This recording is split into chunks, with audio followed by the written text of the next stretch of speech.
mais uma edição do Radar 15. Esse é um produto da Abit e nós, através desse programa, procuramos levar aos nossos associados, ao setor, o que está acontecendo no período de interesse de toda a nossa indústria e também do varejo. E eu gostaria de falar de um tema, começar, melhor dizendo, de um tema que é fulcral para o nosso país, que é a geração de emprego e renda. Nosso setor, nesses primeiros 6 meses do ano, em 4 deles, ele foi positivo na geração de postos formais de trabalho, extremamente importante. Infelizmente, nos últimos 2 meses, maio e junho, nós entramos no terreno negativo, principalmente na confecção. E as razões são claras. O mercado não andou, pelo contrário, a produção caiu, tanto a têxtil quanto a de confecção, como o próprio varejo do vestuário, medido pelo IBGE, caiu.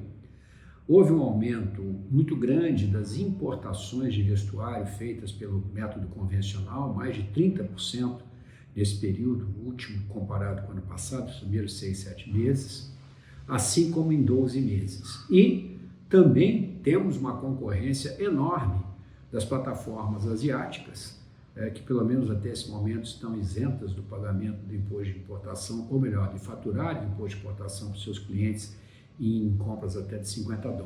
Então isso tudo refletiu no que ocorreu em maio e junho, onde 3.800 postos formais de trabalho foram perdidos.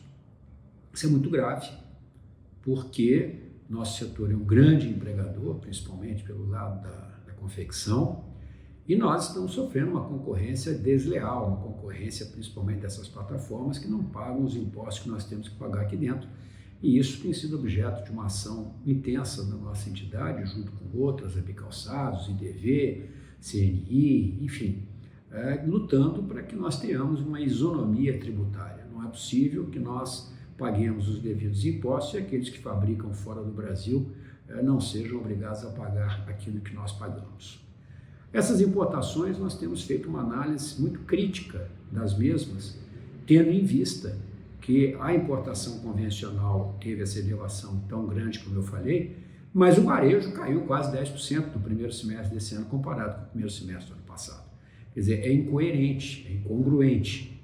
Então, estamos analisando porque o mundo também está passando por crise e há uma sobreoferta de produtos buscando mercados. E o Brasil é um grande mercado, está entre os 8, 9 maiores do planeta. Então, esse assunto é um assunto para nós de extrema relevância. Estamos atuando junto com o DECOM, uma nova portaria nos permite informá-los sobre operações que julgamos que estejam fora dos parâmetros normais, porque com o câmbio mais apreciado e com esse quadro internacional, essas pressões virão e serão extremamente perigosas para a nossa indústria. Óbvio que se o mercado começar a se recuperar, essas pressões se atenuam, mas não foi o que nós vimos nessa primeira parte de 2023. Temos uma expectativa razoável de que comece a evoluir favoravelmente aí no segundo semestre, mas isso não é dado como certo. Nós temos que atuar de forma intensa na legítima defesa comercial e, ao mesmo tempo, atuar de forma ininterrupta para a redução do custo Brasil, que, como já dito anteriormente, representa 1,7 trilhões de reais a mais por ano que nós carregamos, um peso morto que é carregado nas nossas costas, quando comparado com a média dos países da OCDE.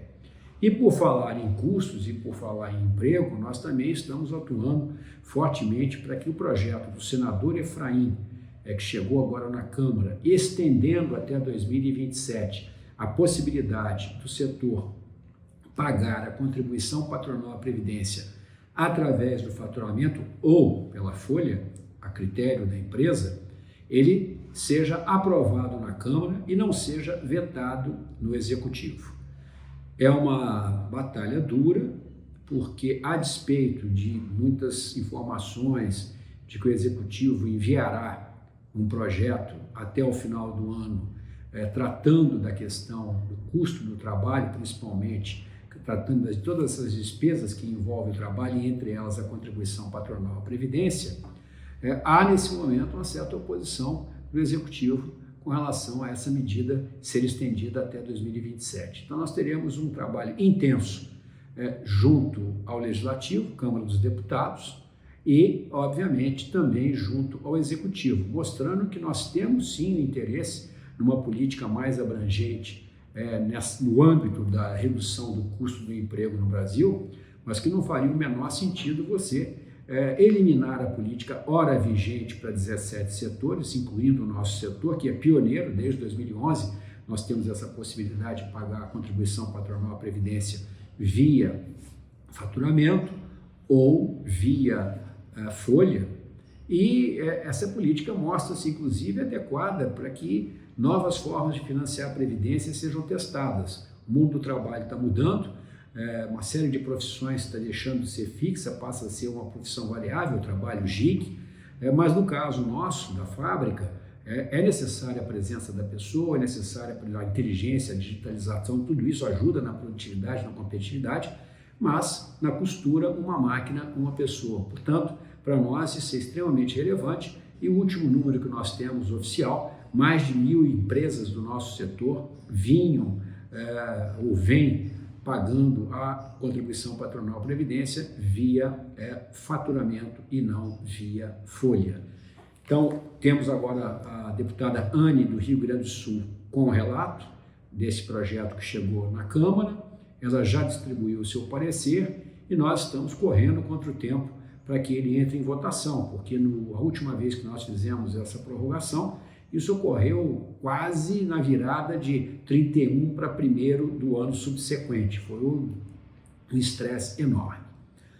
Ainda sobre essas agendas que nós estamos trabalhando, desnecessário falar que a reforma tributária que chegou no Senado, ela passa a ter agora, vai ser o ponto nevrálgico das discussões principais que vão ocorrer no Senado Federal. E nós teremos, e já conversamos semana passada com vários senadores, já temos uma série de pontos que precisam ser observados com muita atenção para que a reforma seja a melhor possível. Certamente não vai ser a reforma dos nossos sonhos.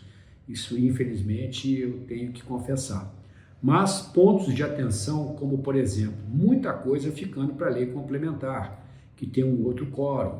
E lei complementar não é uma PEC. Óbvio que não é tão fácil como um projeto de lei ordinária, mas vamos ter aí, ao longo desses próximos meses, uma discussão intensa sobre aquilo que ficar para as leis complementares. Aqui, excesso de alíquotas diferenciadas. Quanto mais alíquotas diferenciadas, maior será a alíquota de referência. Falava-se de 25, chegou a se falar de 28, cálculos feitos pela CNI indicam que a alíquota neutra seria em torno de 22,5% nessa faixa, e, no entanto, nós já estamos aí diante dessas pressões que vieram, que foram colocadas na Câmara e que foram remetidas ao Senado. Nós já sabemos que esse percentual vai ser maior. Isso vai ser muito ruim, porque é um convite a você estimular, digamos, dependendo da alíquota que seja estabelecida como referencial, fica muito difícil você tentar evitar a tentação de operações não tão ortodoxas. Então, essa questão de redução de alíquotas para vários setores que não estavam previstas inicialmente, aliás, inicialmente era um imposto único. Agora nós temos IBS e CBS. Esse é um outro tema que nós vamos tratar. Evitar que novas alíquotas sejam colocadas e retirar alíquotas que não estavam originalmente no projeto até a última hora, quando ele foi votado e aprovado na Câmara dos Deputados. Temos aí outras questões que chamam a atenção, que é a possibilidade de criação de novos tributos. Isso é função aí de alguns estados exportadores de produtos manufaturados, produtos matérias-primas e semi-manufaturados, que estão demandando isso. Isso é uma porta aberta para que, no meio do caminho, hajam taxações adicionais, criando aí um sistema que deixaria de ser simplificado e passaria a ser complicado novamente. O imposto seletivo, ele está muito vago a sua definição. Daqui a pouco tudo pode ser nocivo à saúde e gerar uma tentação de aumentar os impostos. E, ao mesmo tempo, nós precisamos discutir se o imposto seletivo vai servir de base de cálculo para o IBS e o CBS. Então, isso é uma outra questão que nós estamos aí também tratando com o Senado Federal. Ora, esses próximos meses, nossa agenda de trabalho, além de reforma tributária, além de exoneração da folha, teremos o marco de garantias, que é fundamental para melhorar o mercado de crédito. Nós temos a questão da taxação das plataformas, trazer isonomia tributária para aqueles que estão dentro do país, e uma série de outros temas que vão despender ou gerar necessidade de muitos estudos da nossa parte. O acordo União Europeia-Mercosul, é possível que ele avance, mas precisam de mais estudos para a gente ver como é que fica o seu final. Tudo isso compondo uma agenda extremamente importante da nossa associação. Agora, o que nós precisamos realmente é de melhorar esse mercado. O mercado não está bom, alguns sinais um pouco mais favoráveis. Hoje saiu uma pesquisa da CNI com as pequenas empresas, que representam a maior parte do nosso universo produtivo. Aumentou a expectativa positiva para essa parte final do ano, sempre há realmente uma sensação de... E é o principal movimento de comércio. Dia dos Pais, que acontecerá já, ele também tem alguma expectativa de melhoria de comércio, um ticket médio próximo aí de 250, um faturamento que não vai ser esplendoroso, mas que vai ter um crescimento.